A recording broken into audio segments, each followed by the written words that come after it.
आज हमारे साथ हम हमारे नेक्स्ट मेहमान जुड़े हैं राइट रिसर्च के फाउंडर और fund manager Sonam Srivastava.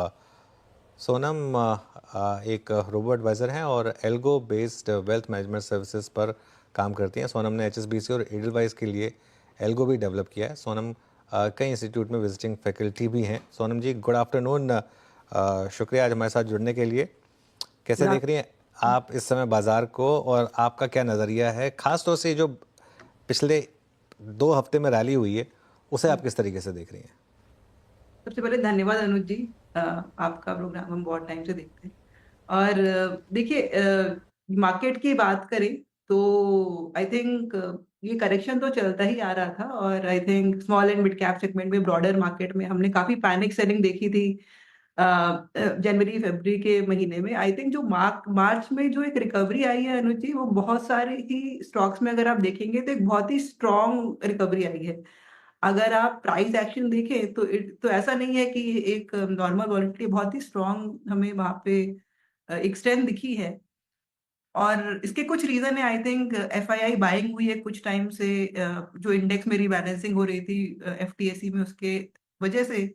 But मुझे लगता है काफ़ी अच्छी एक स्ट्रेंथ आई है मार्केट में, और आई थिंक ये सही टाइम है कि हम अच्छे हाई क्वालिटी मोमेंटम स्टॉक्स पे पोजीशन बनाना चालू कर दें।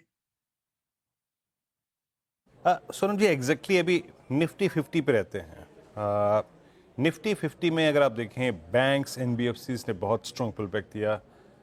मेटल्स के हुँ। भागने का एक कारण था कि डॉलर इंडेक्स काफ़ी रिट्रेस हुआ था। अगर निफ्टी 50 में सीमित रहें अभी, यहाँ हुँ। से सबसे स्ट्रॉन्ग बेस बिल्डिंग किन स्टॉक्स में हुई है जहाँ पे आपको लगता है कि एज ए ट्रेडर भी लॉन्ग रहना चाहिए, बाय ऑन डिप्स करना चाहिए, और एज ए इन्वेस्टर तो फोकस करना ही चाहिए, जहाँ पर एक मीनिंगफुल बेस क्रिएट हुआ है? बिल्कुल, देखिए हमें अगर यहाँ पे देखें तो भारतीय एयरटेल का स्टॉक है जिस पे हमने भी एक पोजीशन बना के रखी है। वहाँ पे आप देखेंगे चार्ट में भी अच्छा मूव है, न्यूज़ भी अच्छी आ रही है, और उसके अलावा आपको ये कंपनी फंडामेंटली भी काफ़ी स्ट्रॉन्ग है। तो यहाँ भारतीय एयरटेल एक अच्छी पिक है। इसके अलावा अगर आप देखें तो बजाज फाइनेंस, क्योंकि अब रेट कट की काफ़ी एक्सपेक्टेशन हो रही है, और आपने देखा है कि इस स्टॉक में बहुत अच्छा मूवमेंट भी आया है। तो ये भी एक पिक रहेगी। आई थिंक आईटी सेक्टर में अगर इस टाइम पे देखें तो तब भी कुछ प्रेशर है। फिर भी एचसीएल टेक एक स्टॉक है जिस पे हमने पोजीशन ले रखी है।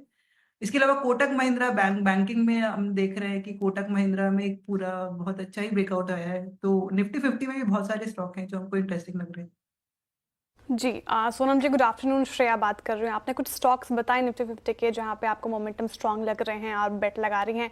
आईटी की आपने बात की, जिक्र भी किया कि पिछले कुछ दिनों हमने उसमें एक दबाव देखा, लेकिन एक रिवाइवल का मोड भी देखा, और आज स्पेशली ट्रेडिंग सेशन में देखिए आईटी ही है जो एक तरीके से बाजार को संभाल के चल रहा है। एचसीएल टेक के अलावा कोई और ऐसे स्टॉक्स जो आपको पसंद है, और कोई ऐसे स्टॉक्स जहाँ पे आपको लगता है कि दूरी बनानी चाहिए? देखिए, निफ्टी 50 जो बड़े लार्ज कैप स्टॉक हैं उसमें आई थिंक ये जो प्रेशर था वो इसलिए चल रहा था आईटी सेक्टर में, क्योंकि लोगों को लग रहा है कि डील विंस है, क्योंकि ग्लोबल जो रिसेशनरी फियर चल रहा है उससे कुछ उनकी डील विंस कम हो जाएंगी, एआई का आने से कुछ इम्पैक्ट पड़ेगा।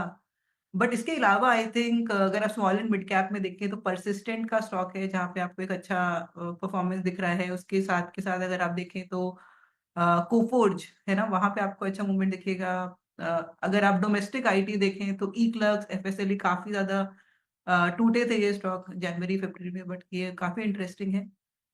अगर आपको किन स्टॉक से बच के रहें, आई थिंक विप्रो का कुछ गाइडेंस हमें अच्छी नहीं मिली थी, तो मे बी उससे आप दूर रह सकते हैं। रियल एस्टेट में आपका क्या व्यू है इस समय? लोधा, मैक्रोटेक, गोदरेज प्रॉपर्टीज, प्रेस्टीज, पहले तो सेक्टर व्यू, और अगर इनमें से कोई स्टॉक आपको पसंद आ रहा हो तो? हाँ, देखिए सेक्टोरल व्यू आई थिंक अगर आप बात करें तो रियल एस्टेट में भी काफ़ी ज़्यादा करेक्शन आ चुका है, और रियल एस्टेट सेगमेंट है ये बहुत ही सिक्लिकल रहता है। ये मार्केट, ओवरऑल मार्केट में जैसे ही सिनेरियो होगा उसके साथ ही मूव करेगा।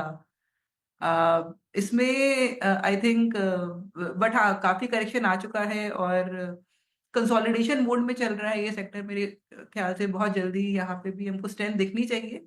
यहाँ पे गोजेट प्रॉपर्टी, अनंत राज जो एक स्टॉक है जिसमें आपको डेटा सेंटर का भी दिखता है थोड़ा फोकस, वहाँ भी काफी करेक्शन आया है, तो ये सारे स्टॉक हमारे थोड़े फोकस में। डिफेंसेस में आप क्या कर रही हैं? आई मीन फार्मा में पुल बैक्स आते हैं, लेकिन आते हैं स्विंग, बट बहुत सस्टेनेबल स्विंग्स नहीं होते हैं। FMCG still sinking. मैं आईटी को छोड़ के बाकी rest of the two defences से बात करूं, यहाँ पे आप लोगों ने क्या बाय किया है या फिर किस पर कंस्ट्रक्टिव पॉजिटिव व्यू है इस वक्त?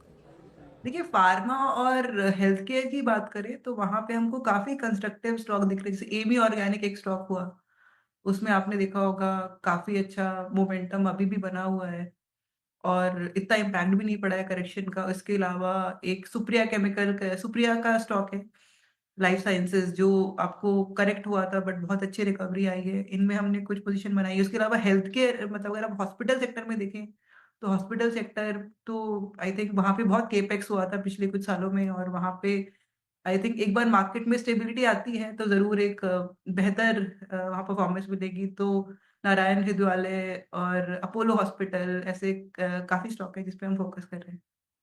सोनम जी, कंजप्शन सेक्टर एक ऐसा सेक्टर जिसको हम एक डिफेंसिव शील्ड की तरह मानते हैं मार्केट वोलेटिलिटी में, और आप देखें सितंबर पीक से निफ्टी एफएमसीजी 20% तक करेक्ट हो गया।